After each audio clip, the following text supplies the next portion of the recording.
Good evening, and welcome once again to our Wednesday evening Bible study from the Cullendale Church of Christ. We are continuing in the book of 2 Kings. If you are just joining us, we are continuing this look to see how the nation of Israel has gone from such a high point under the reign of Solomon to being carried off into exile around 400 or so years later. And the idea that we're looking at is how could a nation that is God's people fall so far in such a short period? Looking at the things that happened, whether it be through leadership or rather what the people are doing, and hopefully we're learning some lessons from this in how we can be faithful to God as well, even though I know there's not a chosen nation anymore. There's not one nation that God favors over another nation right now. We're all His children. But hopefully, again, there's some things that we can learn by looking through this. So if you want to go ahead and turn to 2 Kings, we're going to be at chapter 9.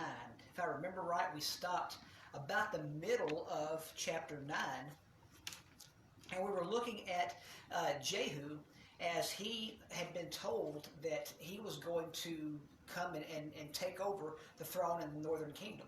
Now, just to remind you of a couple of things, the northern kingdom, whenever it changed hands, so many times it came from some other family. It would be someone else who would come and take over by force the throne, whereas the southern kingdom would continue down through the line of David.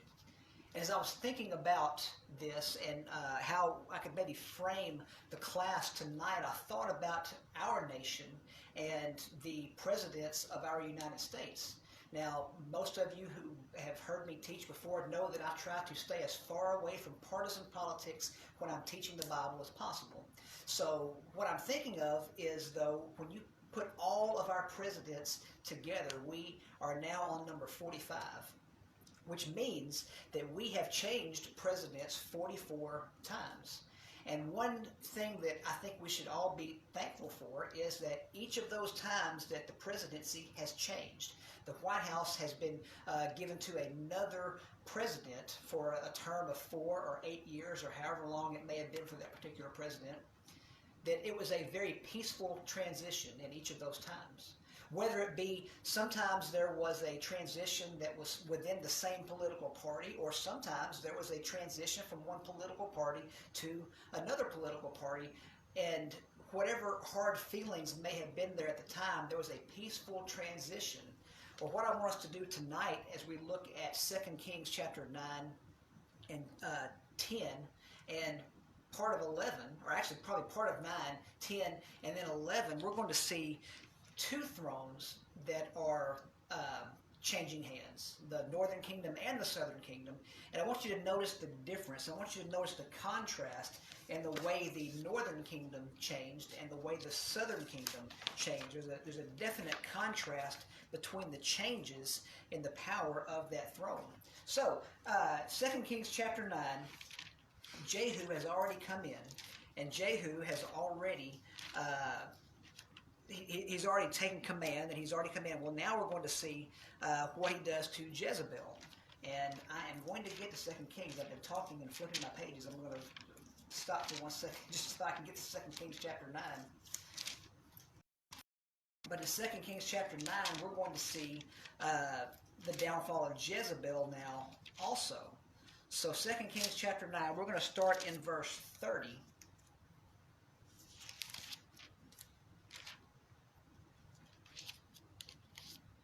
Starting in verse 30, we see now when Jehu, now keep in mind we are in the northern kingdom now. We're focused on the northern kingdom of Israel. Now when Jehu had come to Jezreel, Jezebel heard of it, and she put paint on her eyes and adorned her head and looked through a window. Then as Jehu entered at the gate, she said, "Is it peace, Zimri, murderer of your master?" And he looked up at the window and said, "Who is on my side? Who?" So 2 or 3 eunuchs looked out at him. Then he said, "Throw her down." So they threw her down, and some of her blood spattered on the wall and on the horses, and he trampled her underfoot. And when he had gone in, he ate and drank. Then he said, Go now, see to this accursed woman, and bury her, for she was a king's daughter. So they went to bury her, but they found no more of her than the skull and the feet and the palms of her hands. Therefore they came back and told him, and he said, This is the word which he spoke by his servant Elijah the Tishbite, saying, On the plot of ground at Jezreel dogs shall eat the flesh of Jezebel, and the corpse of Jezebel shall be as refuse on the surface of the field, and the plot at Jezreel, so that they shall not say, Here lies Jezebel. Now, when you consider what's going on here, you have Jehu, who has already come in, and he has already conquered the northern kingdom, but now he goes in, and you're going to see him go systematically through Ahab's household and take care of everyone that's involved with the throne, or everyone who could be involved with the throne. And he comes in, and Jezebel hears of it, and she basically puts all of this makeup on and gets herself ready, and then looks through a window, and it's very interesting what she says. She says, Is it peace? Now, if you remember in the first part of this chapter, as Jehu is coming in, messengers are sent out to him, and they're asking, Is it peace? And he's basically telling them, No, it's not, but you join me and you can be on my side. So he goes in and he conquers, but when he comes to Jezebel, she said, Is it peace, Zimri, murderer of your master? Now, I think there's something to what she's saying here by calling him this. She says, Is it peace? But calling him Zimri is a reference to what happened back in 1 Kings chapter 16, verses 8 through 20. Now, we're not going to go back and read all of those verses now, but just to remind you of what happened with Zimri. Remember, there was a lot of turnover in the throne during a short period of time in the northern kingdom. And in the first part, 1 Kings 16, verses 8 through 14, as a matter of fact, you have a king named Elah who reigned for a few months, and then he was assassinated. He was assassinated by a man named Zimri. And then in the next few verses, we read that Zimri reigned a grand total of 7 days. He had the throne for 7 days after assassinating the previous person, and then we see that as Omri is coming in and starting to take the scene, that Zimri basically sets fire to himself to avoid being executed by Omri. So, when you think about Jezebel saying, Is it peace, Zimri? I want you to consider how insulting this probably was by calling him Zimri, considering not only that Zimri was a very weak king, he was only in power for 7 days, he came into power by murdering the predecessor, but also consider that Jezebel was the queen under this Omri dynasty, because Ahab was Omri's son. So Omri is the one who basically scares Zimri into setting himself on fire. Ahab's his son, Jezebel's his wife. Basically, she's saying, you know what, I have eaten warriors like you for breakfast. I think is kind of basically what she's saying. She is just insulting him by comparing him to Zimri. So Jehu responds by asking out, Who is with me? Who is with me? And then you see a couple of queen's eunuchs look out, as if saying, Yes, we are. We're with you.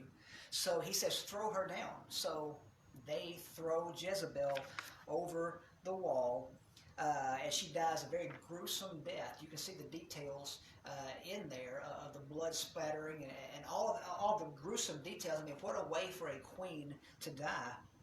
But then verse 34, it reminds me of a scene maybe from something like The Godfather or some mob movie or something similar, just in the coldness and the callousness and what we see. After that happens, in verse 34, it says, And when he had gone in, he ate and drank, as if this is no big deal.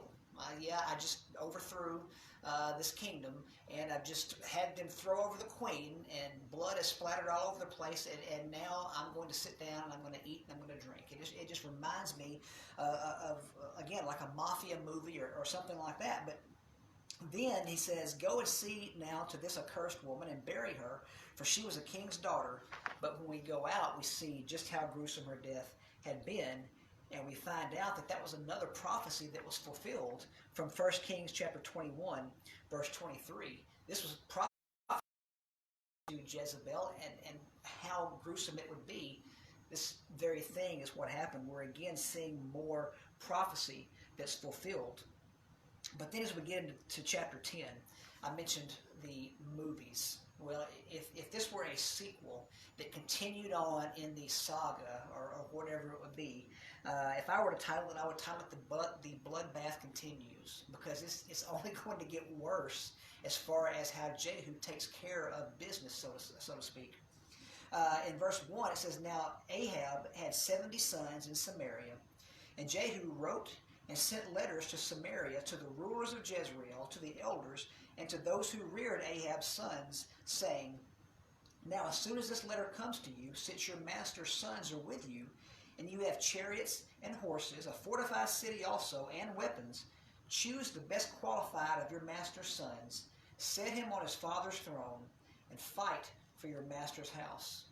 So we see these sons of Ahab, and the text doesn't tell us whether they're actually his sons, or we've seen the Old Testament many times to refer to sons, grandsons, anyone of a close relation like that. So I don't know if he had 70 sons or if it was 70 sons, grandsons, whomever, but we can be certain that they had some sort of a right to that throne.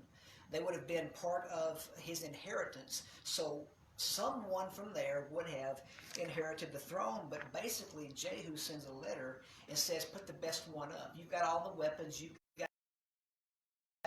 got all of the military, so to speak. Now, find the best one, put him up there, and put me against him. Is basically what he's saying. It's very similar to what Goliath was taunting the Israelites with by saying, find your best soldier and send him out to me. Jehu is taunting them, basically saying, find the best one, put him up against me.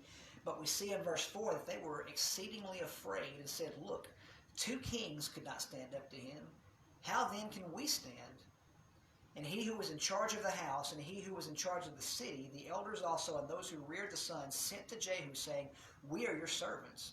We will do all you tell us, but we will not make anyone king. Do what is good in your sight. So all of those who are in charge are saying, no, we surrender. We're now on your side. We'll do whatever you tell us to do, and we're not going to make anyone a king. They said, do what is good in your sight. So we're going to see what was good in Jehu's sight. He wrote a second letter to them saying, if you are for me and will obey my voice, take the heads of the men, your master's sons, and come to me at Jezreel by this time tomorrow. Now the king's sons, 70 persons, were with the great men of the city who were rearing them. So it was when the letter came to them that they took the king's sons and slaughtered 70 persons, put their heads in baskets, and sent them to him at Jezreel. Then a messenger came and told him, saying, they have brought the heads of the king's sons. And he said, lay them in 2 heaps at the entrance of the gate until morning. So it was in the morning that he went out and stood and said to all the people, you are righteous. Indeed, I conspired against my master and killed him, but who killed all these? Know now that nothing shall fall to the earth of the word of the Lord which the Lord spoke concerning the house of Ahab, for the Lord has done what he spoke by his servant Elijah. So Jehu killed all who remained of the house of Ahab in Jezreel, and all his great men, and his close acquaintances, and his priests, until he left him none remaining.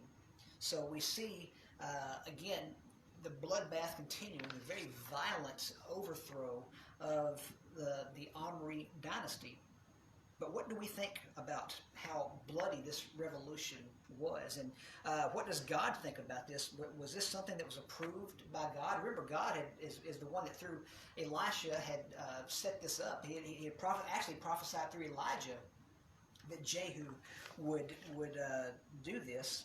So does God approve of the way this is? You know, so many times we have seen when God sends the Israelites into war, he will tell them, leave no one remaining. But what about in this case? we don't really see him say that in this case. But also, let me suggest to you that Jehu is referred to negatively in Hosea chapter 1, verse 4. Talking about here at Jezreel.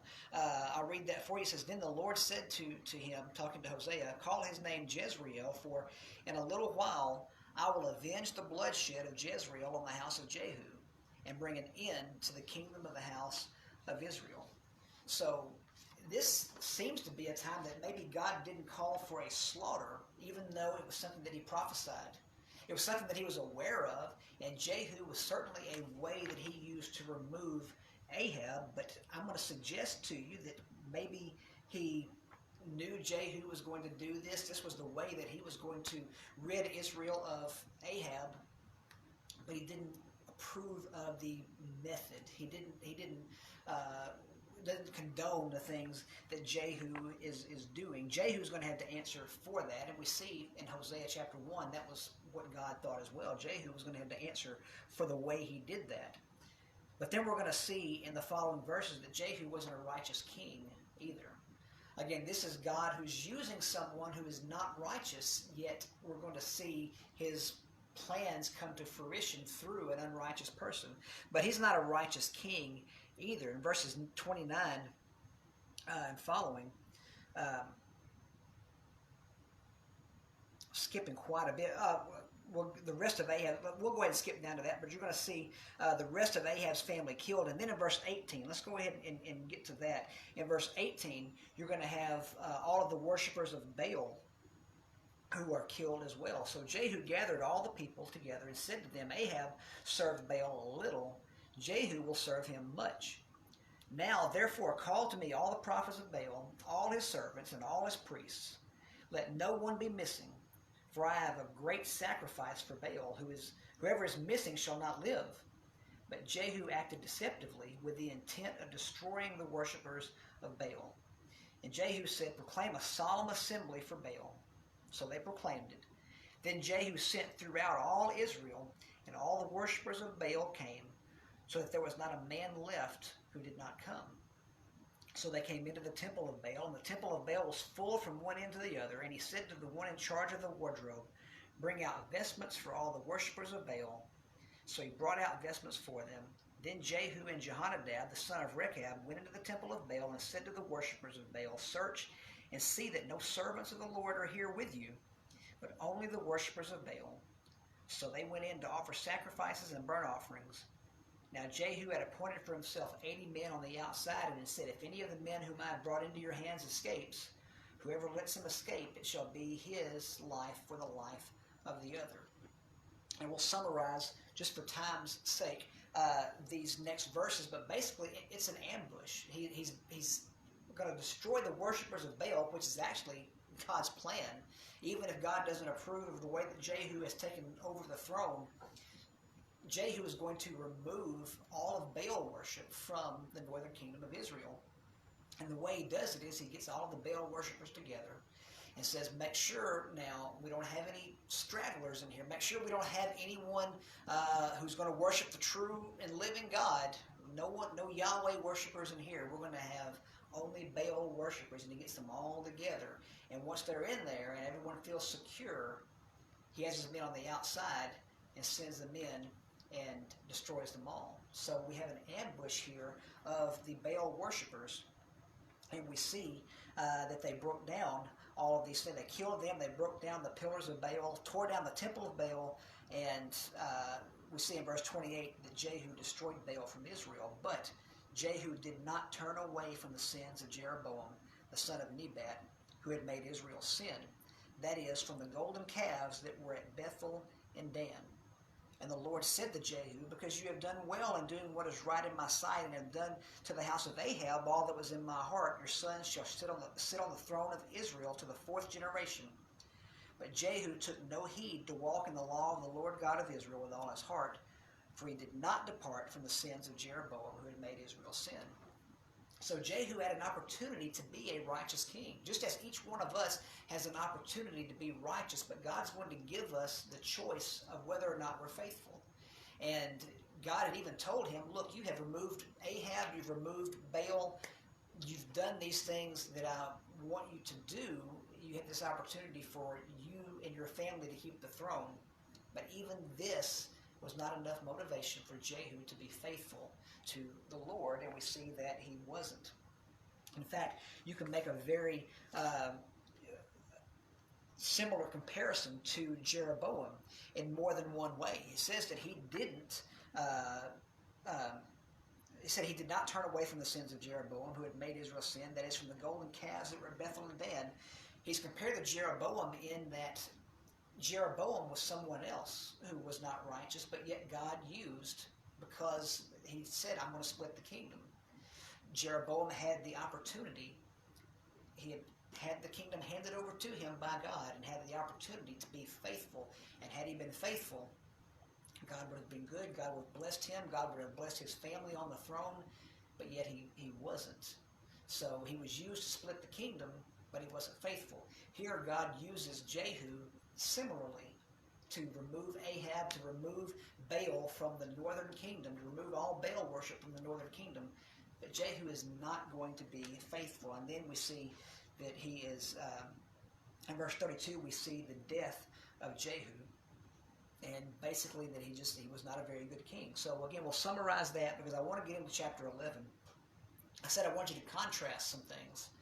We had this bloody revolution that we just see of Jehu coming in and overtaking the throne in the northern kingdom. Now let's look at what happened in the southern kingdom, because you remember there were two kings that needed to be replaced at the same time.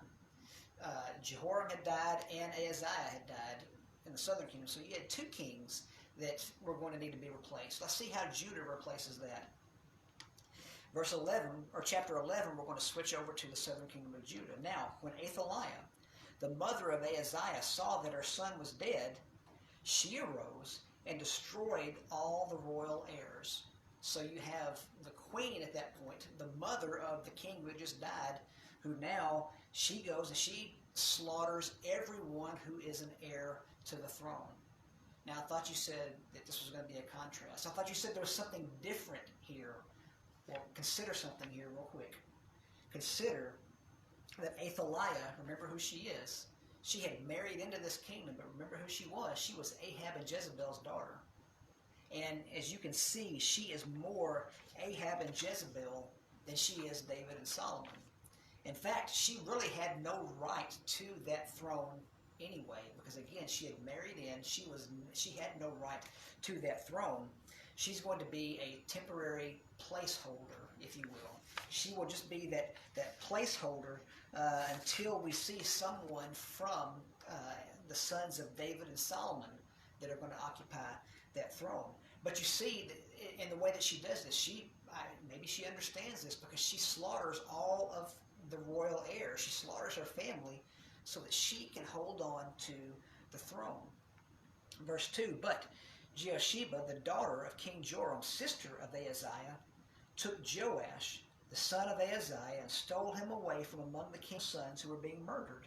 And they hid him and his nurse in the bedroom from Athaliah, so that he was not killed. So he was hidden with her in the house of the Lord for 6 years, while Athaliah reigned over the land. So you have this 1-year-old child who has been hidden from this wicked queen because she's killing all of the other heirs. Somehow they're able to slip him out. And you wonder, well, how could they keep him from her for 6 years? How would she not know that? It says that she was going to be in the house of the Lord. They kept him in the house of the Lord. They kept him in the temple. Athaliah, because she was not from that bloodline, could not go into the temple. So she couldn't be in there where he was.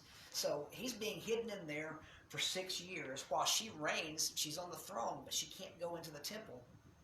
So he's being well hidden from her. Now in the 7th year, Jehoiada sent and brought the captains of hundreds of the bodyguards and escorts and brought them into the house of the Lord to him.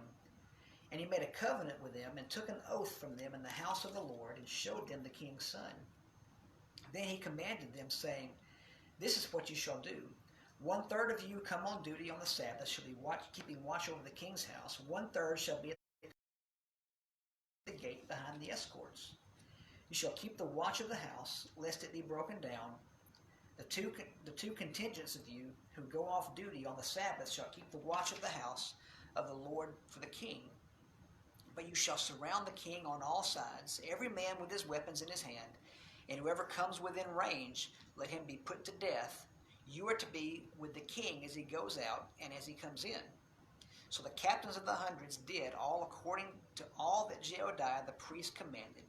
Each of them took his men who were to be on duty on the Sabbath with those who were going off duty on the Sabbath, and came to Jehoiada the priest. So you have this plan now that they're going to install Joash as the king. And yes, you do see some military protection here. You do see them, getting ready to say, hey, anyone who tries to stop this, then you are to kill them. But you're going to see a totally different mindset of what Jehu had. They're going to peacefully install Joash on the throne. But remember, Joash was a son of David. He was under that line of David. He had a right to that throne. It's very interesting to me. That's why I stopped at verse 10. Verse 10, he says, and the priests gave the captains of hundreds the spears and shield which had belonged to King David that were in the temple of the Lord. That stands out to me. Here you have Athaliah, who has no business on the throne at all, who's reigning very wickedly, part of the bloodline of David and Solomon, that this was going to be coming through, that the Messiah would eventually come through. So how's this going to be handled? Well, you see that there was someone who was preserved. There was someone who was going to take that throne after all. They're going to put him there, and I find it very poetic, I guess, that they're now using as weapons the spears and the shields which have belonged to King David. This is a reminder that, hey, now we've got the true king about to be installed. So verse 11, then the escort stood, every man with his weapons in his hand, all around the king, from the right side of the temple to the left side of the temple, by the altar and the house.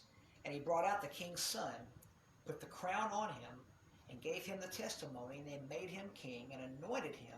And they clapped their hands and said, long live the king. So now you have the true king who is on the throne, Joash, young boy of 7. He's going to be ruling, with advisors, and of course he's not going to be making all these decisions by himself.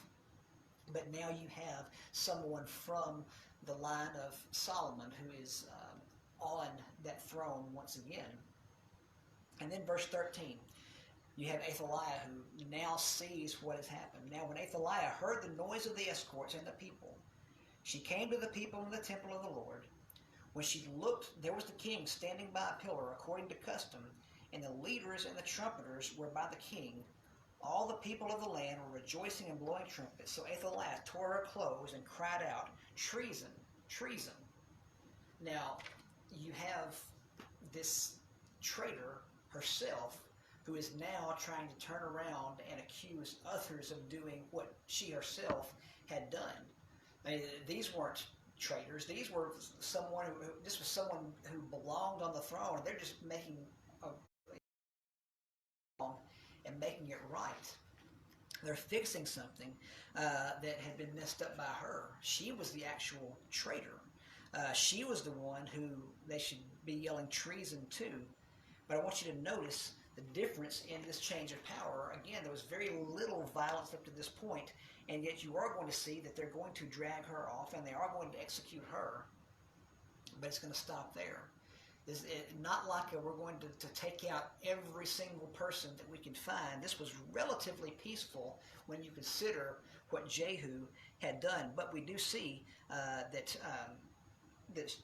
they say, take her outside under guard, slay her with a sword, whoever follows her. For the priest has said, do not let her be killed in the house of the Lord. So you see you see a lot of restraint here versus Jehu. But yet what you do see is in verse 17 and following, Baal is going to be removed from here as well. So then Jehoiada made a covenant between the Lord, the king, and the people, and they should be the Lord's people, and also between the king and all the people. And all the people of the land went to the temple of Baal and tore it down. They thoroughly broke in pieces its altars and images, and killed Mattan, the priest of Baal, before the altars. And the priest appointed officers over the house of the Lord. Then he took the captains of hundreds, the bodyguards, the escorts, and all the people of the land, and they brought the king down from the house of the Lord, and went by the way of the gate of the escorts to the king's house. Then he sat on the throne of the kings. So all the people of the land rejoiced, and the city was quiet, for they had slain Athaliah with the sword. Jehoash was 7 years old when he became king. Now Jehoash is referred to there as Jehoash, but this is the same Joash that we see at the beginning of the chapter. So we have this young king now, and as we pick up in chapter 12 next week, we'll see that Joash was a good king. Now, he was not one of the best kings, because toward the end of his life, you're going to see that he's not as faithful as another young boy who will become king, Josiah. He's not as faithful as Hezekiah. He's not David. You're going to see that he's not the best of kings, but he is good, at least for a while, and he's the best thing they've had in a while also. But what we do see is that you see God using two different overthrows at the same time, roughly the same time, of two kings, two kingdoms, in two different ways, but he removes Baal from both. God uses these people, but he uses them, and they remove the worship of the false gods from the kingdom. So at least for now, there is no Baal in the northern kingdom, no Baal worship in the northern kingdom or in the southern kingdom. So we'll pick up next time in chapter 12. We'll see some of the good things that Joash did. We'll talk about maybe why he wasn't the best king, but how he was a good king. See how the two kingdoms go from there. But I have enjoyed being with you this evening. I look forward to being with you Sunday morning. If you're at all available to be with us, we'll be worshiping at 10 o'clock Sunday morning at the building. So I hope I see you there. If not, I hope you'll tune in. We'll be streaming live on Facebook as we always do. If you're not able to be with us there, I would hope that you would be with us on Facebook Live. But I look forward to seeing you soon. And let's close with a prayer this evening.